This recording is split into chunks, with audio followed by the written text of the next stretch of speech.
أعوذ بالله من الشيطان الرجيم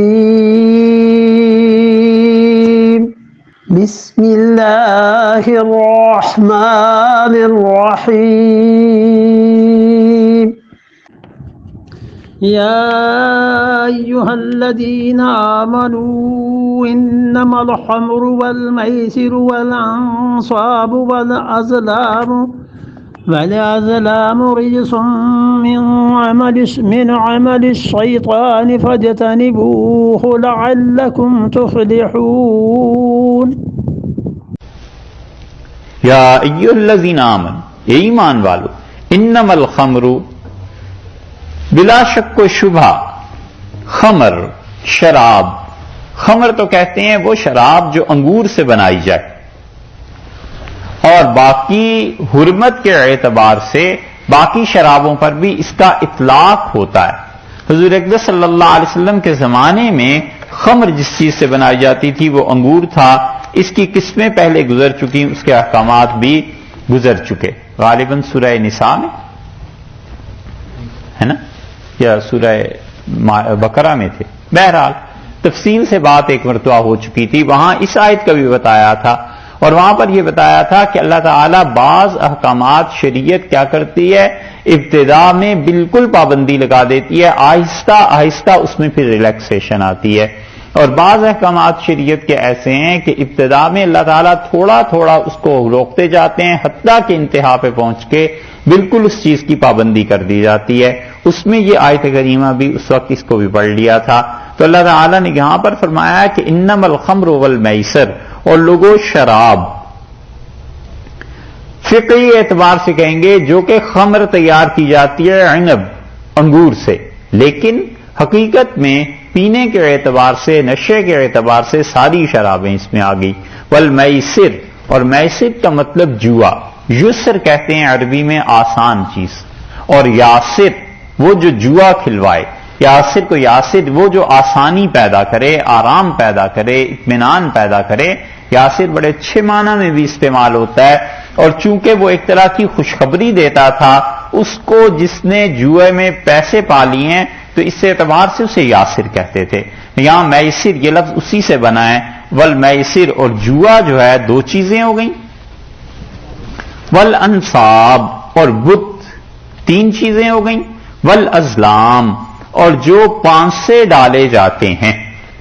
یہ بھی آئی تھی نا پہلے بات کہ ظلم وہ تیر جن تیروں کے ذریعے تقسیم کی جاتی تھی، یہ چاروں چیزیں اللہ تعالی نے فرمایا رجسن۔ پہلی بات تو یہ کہی ہے کہ رجسن گندے کام ہے، گندگی ہے، ان گندے کاموں کو چھوڑ دو۔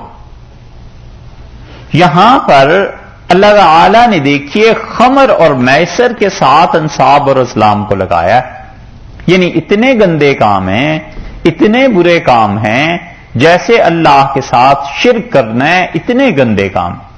حدیث میں آتا ہے حضور اقدس صلی اللہ علیہ وسلم نے ارشاد فرمایا، آپ نے فرمایا شارب الخمر، شراب کا پینے والا، کعابد الوثن، ایسے ہی ہے جیسے بت کی عبادت کرنے والا۔ اور ایک جگہ آیا ہے حضور اقدس صلی اللہ علیہ وسلم نے فرمایا الشارب الخمر کعابد اللات والعزى، جو آدمی شراب پیتا ہے وہ اتنے ہی گناہ کا کام کرتا ہے جیسے کہ لات اور عزا دیوی کی پرستش کی جاتی تھی، جیسے ان کی پرستش ہوتی تھی ویسا برا کام یہ آدمی کر رہا ہے۔ تو اس اعتبار سے بتایا ہے کہ دیکھو یہ سب کام ایسے ہی ہیں۔ اسی لیے رسول اللہ صلی اللہ علیہ وسلم نے فرمایا جب تم سے کوئی آدمی کہے کہ آؤ جوا کھیلیں تو اسے چاہیے پھر اللہ کی راہ میں صدقہ کرے، اور جب وہ کہے کہ شراب پئیں تو اللہ کی پناہ مانگنی چاہیے۔ صدقہ اس لیے کرے کہ وہ پیسہ جس کی محبت میں جو سب کچھ کر رہا ہے وہ اس کے ہاتھ سے نکلے، محبت کم ہو، یا اس لیے کرے کہ گناہ کی دعوت دے رہا ہے تو گناہ کی دعوت، اور اتنے بڑے گناہ کی دعوت، دوسرے کے مال کو بغیر کسی وجہ کے اپنے لیے سمیٹ لینا، اور یہ مال کی محبت پیدا ہوتی چلی جائے گی، پھر بڑھتی چلی جائے گی، یہاں تک کہ انسان مال کی محبت کی وجہ سے بالکل خراب ہو جائے گا، گمراہ ہو جائے گا۔ اس لیے ارشاد فرمایا ہے کہ یہ چاروں چیزیں رجسن، گندے کام ہیں۔ ایک تو یہ فرما دیا گندگی کی باتیں، اور اس چاروں کا ذکر اس لیے کیا کہ کچھ گناہ تو ایسے ہیں جن کی تفصیل میں جائے بغیر انسان کی فطرت کو بھی اس سے کوئی مناسبت ہوتی ہے کہ فطری چیزیں اللہ نے انسانوں کی طبیعت میں رکھ دی. کچھ گناہ تو ایسے ہیں، یہ گناہ ایسے ہیں جو خارج کے ماحول سے آتے ہیں. انسان میں فطرتاً ان چیزوں کی طلب نہیں ہے، بلکہ باہر کا ماحول خراب ہوتا ہے پھر ان کی طلب پیدا ہوتی ہے.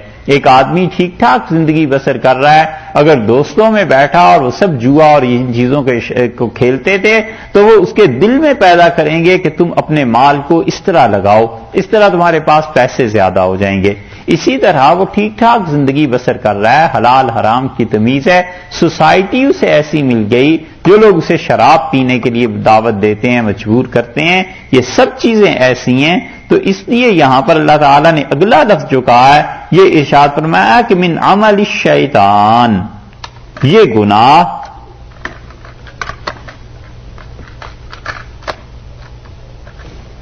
اگلے الفاظ یہ ارشاد فرمائے ہیں کہ من عمل الشیطان، یہ گناہ براہ راست شیطان کی طرف سے ہیں، یہ شیطان کے ہیں، گندے کام ہیں شیطان کے، یعنی شیطان کا گندا عمل. ایک تو یہ ترجمہ کیا گیا، ایک یہ کہ رجسن گندگی ہے، من عمل الشیطان شیطان کے کام ہے، دونوں طرح فرما دیا ہے.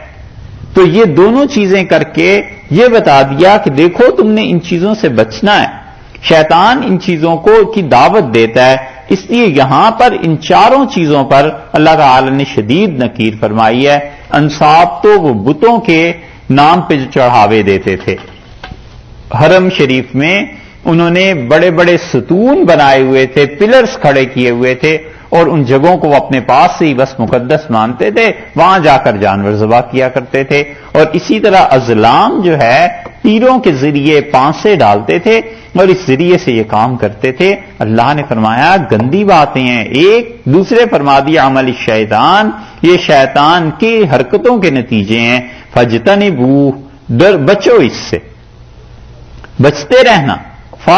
سو کا مطلب یہ ہوا کہ ہم نے تمہیں چار چیزیں بتا دیں، خمر، میسر، انصاب اور ازلام، اور دو اس کی حرکتیں بھی بتا دیں کہ دو گناہ. رجسن بہت ہی گندا ہے، مبالغہ آ گیا نا، نکرا ہے تو نکرا کی وجہ سے مبالغہ پیدا ہو گیا. رجسن بہت ہی گندی بات، بہت ہی گندگی.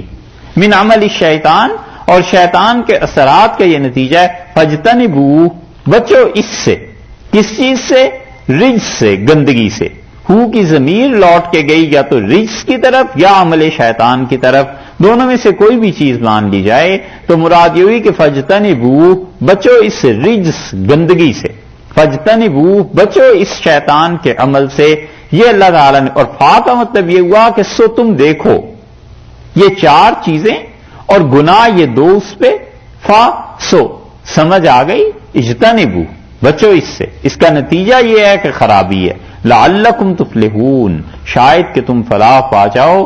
یعنی مطلب یہ ہے کہ تمہارا بھلا ہو جائے گا. یقینی طور پہ اللہ تمہارے فائدے کی بات کرتا ہے، اللہ تمہارے ہی بھلے کی بات کرتا ہے. اگر پیو پلاؤ گے تو اس میں پیسے کا بھی ضیاع ہے اور اس کے ساتھ ساتھ عزت بھی جاتی ہے کہ انسان کبھی نشے میں کیا کیا باتیں کر جاتا ہے. اور جوا اس کا بھی یہی حال ہے. اور پھر اس کے بعد شرک کے قسمیں، یہ تو بہت ہی بری چیز. یہ جو لوگ کہتے ہیں کہ شیطان کا عمل اور یہ سب چیزیں تو ہیں، بہت سے ایسے بھی ملے جنہوں نے کہا جی بس قرآن میں حرام تو نہیں نہ کہا شراب کو اللہ نے. حیرت ہوتی ہے ایسے سطحی لوگوں پہ. کئی ایک کہتے ہیں جی قرآن نے حرام تو نہیں کہا، حرام کا لفظ دکھائیے قرآن میں کہاں ہے شراب کے ساتھ. علیہ باللہ. ہم حیران ہوتے ہیں کہ آدمی اب کیا کہے. قرآن نے حرام کا لفظ نہیں کہا. یہ تو ایسے ہی ہے جیسے کوئی آدمی کہتا ہے کہ جی تقلید کا لفظ تو قرآن نے کہیں نہیں نہ کہا، ایسے ہی شراب کے لیے حرام کا لفظ نہیں کہا. اور بہت سی ایسی چیزیں جن کے لیے اللہ نے کوئی لفظ اگر استعمال نہیں کیا تو ایسے الفاظ استعمال فرما دیے ہیں جو حرام ہی پر دلالت کرتے ہیں، اس سے ساری امت حرام ہی سمجھی. یہاں پر آپ دیکھیں اس چیز پہ اللہ تعالی نے کیا کیا ہے. کتنی شدید باتیں ارشاد فرما دی ہیں اس ایک آیت میں. اسے شروع ہی کیا ہے انما سے، یعنی ان چیزوں کی حقیقت یہی ہے. انما بلا شک و شبہ، بس سب کچھ ان کی حقیقت اتنی ہی سی ہے گندگی کی. پھر انصاب اور ازلام، بتوں اور پانسوں کے ساتھ اللہ نے اس کا ذکر کیا ہے کہ تیر جو رکھتے تھے جس کے ذریعے جوا کھیلا کرتے تھے، یہ انصاب اور ازلام دو چیزیں ہو گئیں. اتنی گندی چیزوں کے ساتھ تذکرہ فرمایا ان کا بھی. تیسرے فرما دیا کہ رجسن، یہ شراب کا پینا یہ رجس ہے. اور اسی لیے حضور اقدس صلی اللہ علیہ وسلم کی ابن ماجہ کی وہ روایت کہ شارب الخمر کعابد الوثن، شراب کا پینے والا اتنا ہی بڑا گناہ کرتا ہے جتنا بت کی عبادت کرنے والا. تیسری چیز یہ فرما دی کہ رجسن، بہت ہی گندی حرکت ہے، بہت ہی گندگی ہے. چوتھے فرما دی من عمل الشیطان، شیطان کا اثر، شیطان کا طریقہ ہے. پانچویں فرما دی فاجتنبوہ، بچو اس سے، اجتناب کرو. اور جو اس کے نقصانات ہیں یہ سب لعلکم تفلحون، تاکہ تم فلاح پاؤ. اللہ تعالی نے یہ ساری چیزیں کہہ دی ہیں، 6 یا 7 چیزیں. اب بھی کوئی کہتا ہے کہ شراب کے لیے حرام کا لفظ تو قرآن نے نہیں کہا. سبحان اللہ، یہ عجیب سوچ ہے لوگوں کی. اور کوئی پوچھے کہ اللہ کے ہاں بھی یہ دلیل کام آ جائے گی. نبی کریم صلی اللہ علیہ وسلم نے جو بھی چیزیں فرمائی ہیں کیا اس کی بھی کوئی ویٹیج ہے یا نہیں؟ اور یہ بہت لوگوں میں چلی ہوئی دلیل کہ جب ایسی باتیں کرنی ہو تو کہتے ہیں جی مولوی صاحب سے پوچھنا شراب کو اللہ نے کہیں حرام کا لفظ کہا ہے یا نہیں. نہیں کہا نا، بس تم خود سمجھ سکتے ہو. اب یہ جواز تلاش کرنا ہے، اس سے بہتر 1000 گنا آدمی وہ بہتر ہے جو ساری زندگی پیتا رہے اور سمجھے کہ اللہ کی نافرمانی کر رہا ہوں اور اللہ کا نافرمان بندہ. کیونکہ اس نے یہ جو کانسیپٹ ہے نا رائٹ اینڈ رانگ کا، اس نے اس کو مجروح نہیں کیا. اس نے غلط چیز کو غلط ہی کہا ہے. اللہ امید ہے اس کی مغفرت فرما دے. لیکن جو چیز اللہ نے حرام کے ساتھ ساتھ یہ الفاظ استعمال فرمائے ہیں، یہ جب حرمت اور حلت کے بنیادی تصور کو ختم کرتا ہے تو اس کا مطلب یہ ہے کہ کل کو اس سے بھی بڑھ جائے گا. کئی چیزوں میں شریعت نے جنہیں حلال قرار دیا یا حرام قرار دے گا، تو اللہ کی حرمت اور حلت کو توڑنا یہ کفر کی چیز ہے. تو کبیرہ گناہ میں نہیں گیا، وہ تو کفر کی طرف چلا گیا. اس لیے کہتے ہیں کہ اس سے بھی بدتر بات ہے.